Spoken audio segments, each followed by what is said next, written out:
It's that time again. That time when we must slightly taint our excitement at a really good set of E3 games by having a slight grumble about the games that we expected to see but which did not appear. Watch on and be further hyped by the following great games that you entirely forgot about because you were probably far too busy gawping at Cyberpunk 2077. We understand.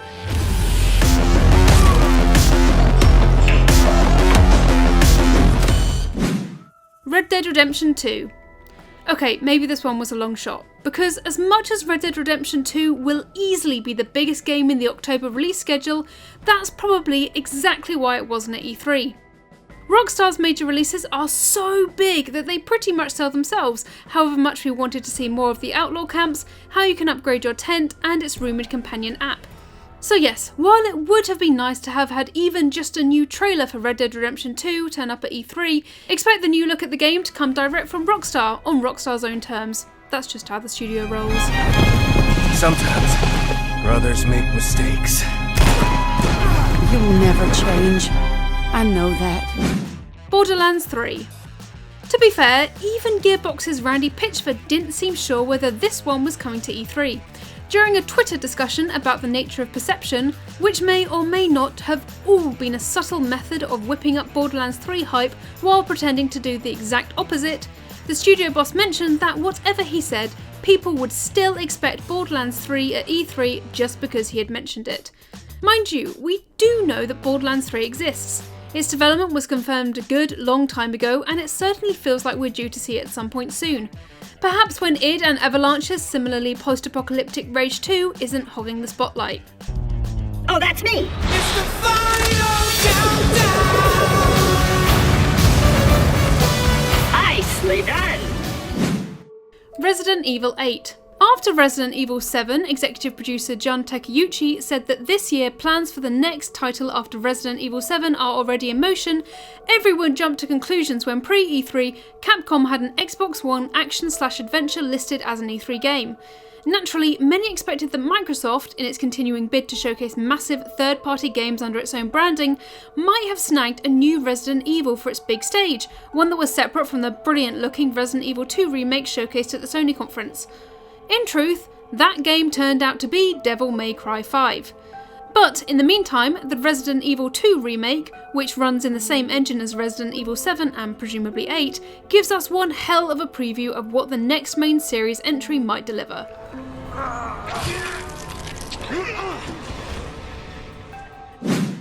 Final Fantasy VII Remake. Was Final Fantasy VII a collective hallucination that we all dreamed into being because we wanted it enough?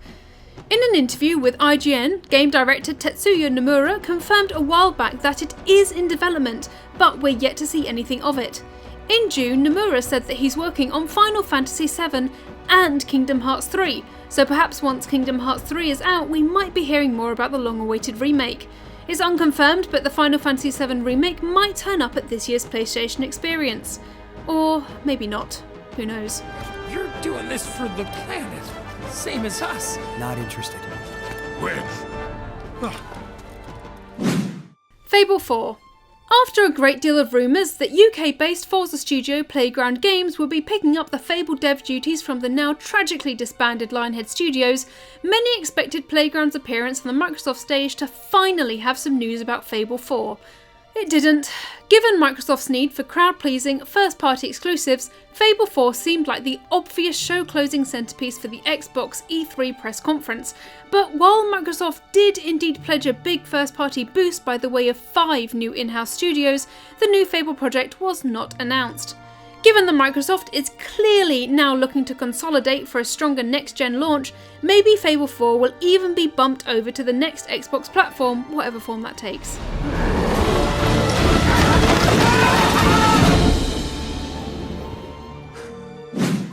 Animal Crossing on Switch. The Switch, with its portability, multiple means of physical interaction, several near-magical ways of connecting with a friend's machine, and built-in local co-op facilities, makes it the format for the ultimate Animal Crossing game. This one is 100% happening. It felt like an obvious E3 mic drop, but Nintendo decided to focus the vast majority of its presentation on Super Smash Bros. Ultimate instead. Hey, Nintendo don't play by anyone's rules. Though that need not mean that the news of Animal Crossing on Switch is another year away. Given the frequency and apparent randomness of Nintendo's direct streams, this one could get announced literally any day now. Or so we hope. Yoshi. We know that Nintendo has a new Yoshi game on the cards, and that it's a major production, being a 2.5D, world-flipping, perspective-tickling, inventive delight of a thing that's going to be fashioned with a wool, cardboard and papercraft aesthetic. It was revealed at last year's E3 and was a major hit. It was listed on Nintendo's own financial earnings report as a 2018 release until a while back, when it was announced as delayed until 2019. So it could never be at E3 2018, as Nintendo had earlier stipulated that its presentation would focus only on games releasing this year.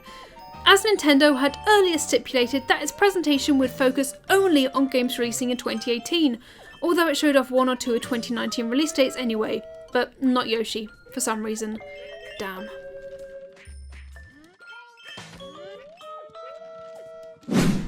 Metroid Prime 4.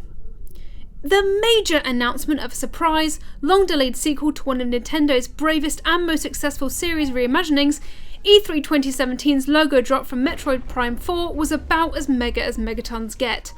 That said, the game still doesn't have an officially confirmed developer, outside of not the original dev Retro Studios, nor has Nintendo said a word about it since, so there's every chance that last year's announcement was something akin to Bethesda's semi-reveal of The Elder Scrolls VI at E3, i.e. a confirmation of a game that doesn't really exist yet, dropped in order to silence the pleas from fans.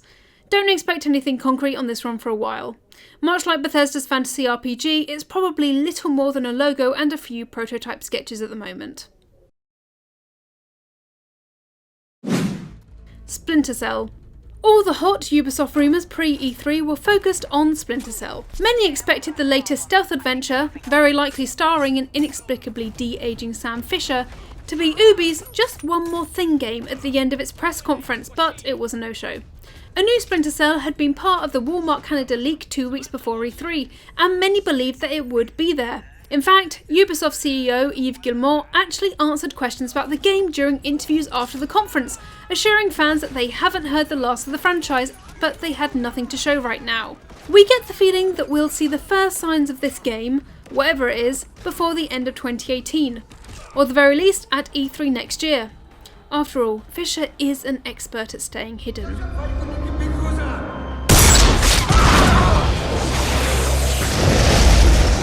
Sam, you in one piece? Yeah, but I need options. The Avengers. It feels downright weird that Square Enix's Avengers game remains MIA, amid the shockwave of hype still resonating from Infinity War. But it's understandable that the game might need some more time before a reveal. For starters, there's the matter of just what kind of game it should be. At this stage, given the scale and complexity of the Marvel Cinematic Universe, it's hard to work out what sort of treatment could do the Avengers justice while giving every fan favourite enough screen and playtime. With a licence this big, Square Enix really needs to get this game right. Plus, there's the matter of the Avengers 4 movie to deal with as well. Maybe the game is being held back for a tie-in next year. Maybe. One of the other things the vast majority of people expected from Nintendo's conference was a core Pokemon game for Switch. You can't blame us really, its release is scheduled for 2019, so we were hoping for a teaser trailer from E3. Nintendo didn't oblige. Although Pokemon Let's Go is coming out in November 2018, details about the upcoming core Pokemon game are slim. Many think it could be the rumoured Pokemon Stars, but even if we don't know the title, President and CEO at the Pokemon company, Senakazu Ishihara, lifted the curtain slightly when he explained that he sees the Switch as a chance to create a Pokemon game that goes deeper and with a higher level of expression for the Pokemon within it. He went on to say that now you can go home and play with everyone, the Pokemon company is looking into how to tackle these themes and how to make sure it's not too complicated. So, whatever's on the horizon, it sounds like the upcoming core Pokemon game will be substantially different from other Pokemon titles.